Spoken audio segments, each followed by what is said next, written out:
Hello everybody, welcome back to StrikeEAGLEModels. This is update 1 on the Submarine Spitfire Mark VB in 148 scale. Done a bit of progress today, got some of the equipment and the parts on the side of the tub, got the cockpit onto the firewall part, put some other bits and bobs on. I've done the undercarriage, I've put the landing gear struts in and all that, so I'll show you what I've been doing on that. Before I start, I bought myself some unroll brushes.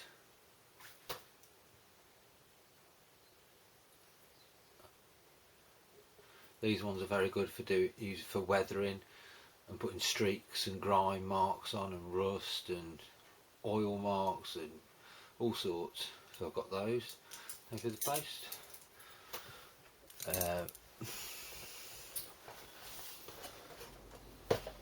I've got 2 kits come through the post today. I've never done a World War plane before, World War 1 plane, biplane, so I bought myself this one, which is a 148 scale Fury, Hawker Fury Mark 1. So I'm looking forward to doing that. And there's 2 liveries on the box. One is restored in the colours of 43 Squadron for the Historic Aircraft Collection Limited, Imperial War Museum, Duxford, England, 2012. And the other one is number 1 Squadron, South Africa Air Force, 1941. And I'm going to go for the silver one when I do it. So that one. And that kit was only about £11, and I've also got this, was about 13, I think it was. 148 scale Messerschmitt BF109 E4. So you can either do that version or you can do the BF109 E1, which is this came out in 1938. The one with the green with the red decals. That's the E1. That came out in that was pre-war.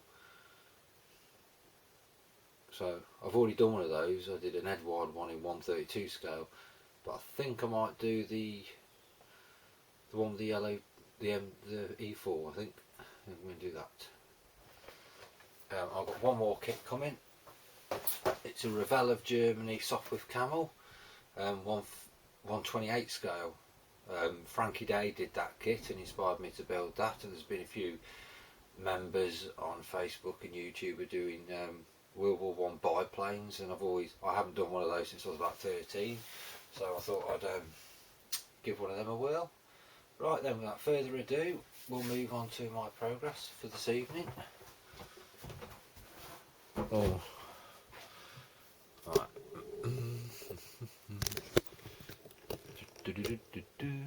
Right. So what I've done is so far, bring this camera back, I think. Okay, I like to show a demonstration as well.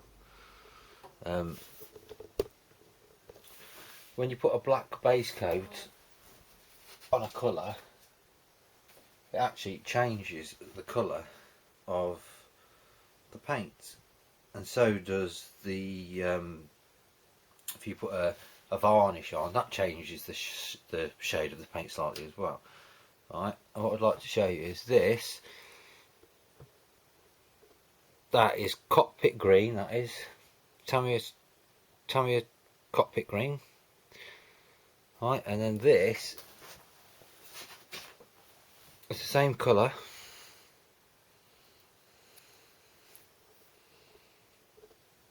and look at the difference, because that one's got a black base coat on, the big one, and the small one hasn't got a black base coat on. But so you can see the difference in the shades as well, and they've both got varnish on them as well.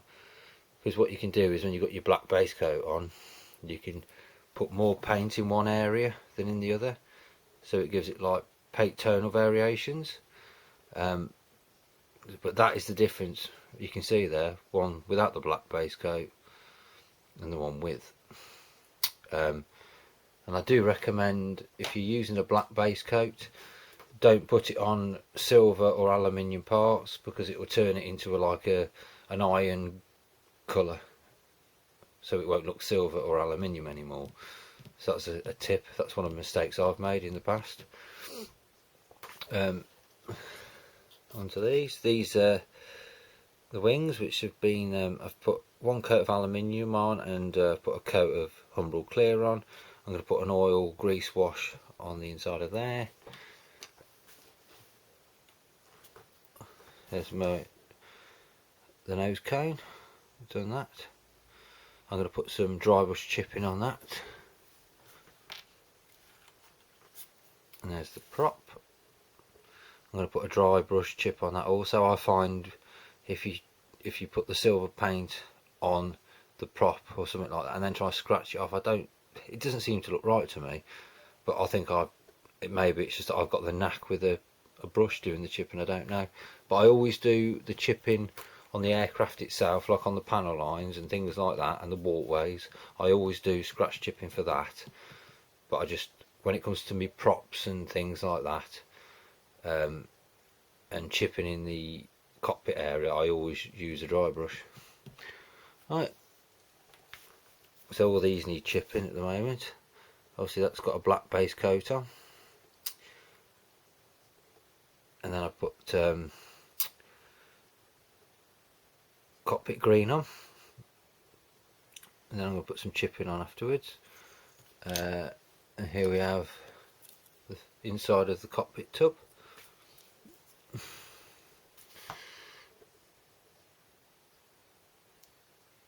So I've got to put some chip in, and I've got to paint the dials and knobs and things on the levers.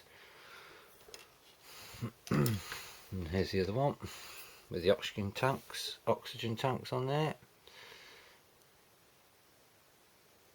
And I think that is for the ailerons and the rudder pitch or something like that. I'm sure it is, that one there.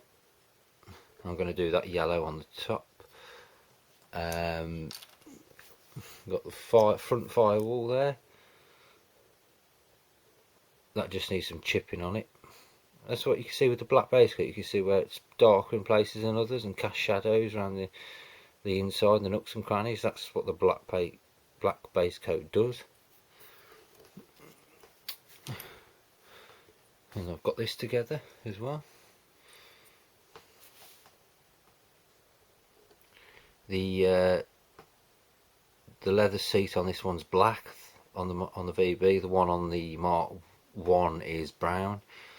So I've got that to do.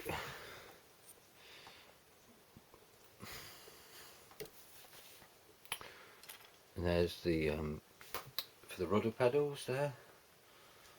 Got to attach the rudder pedals onto this yet. I just want to pick that up, does it?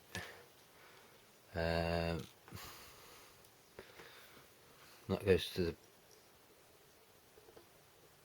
That's got to have chipping on it as well, and maybe a bit of weathering. That goes onto the back of the chair. Is it the back of the chair?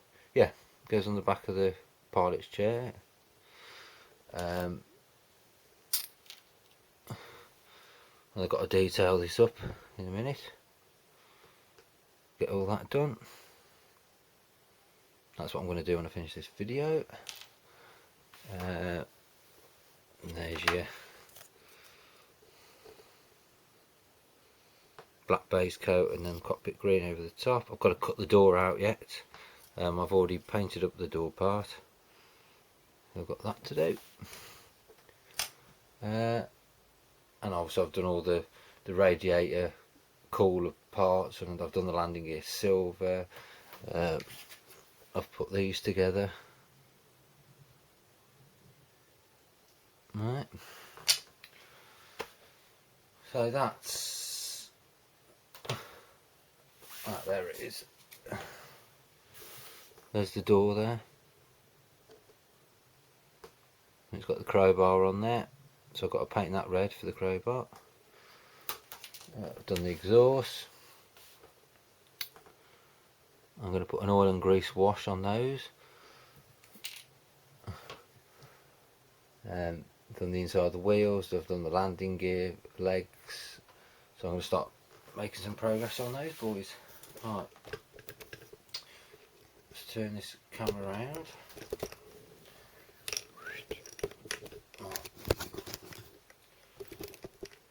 Right then guys, there's my turn.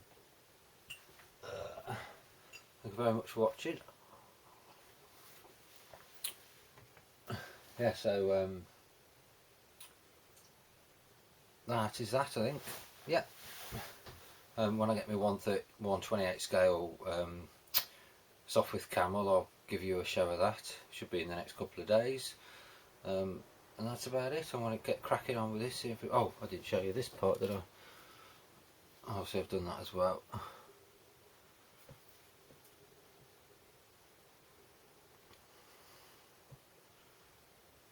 And that's all painted silver, aluminium, that.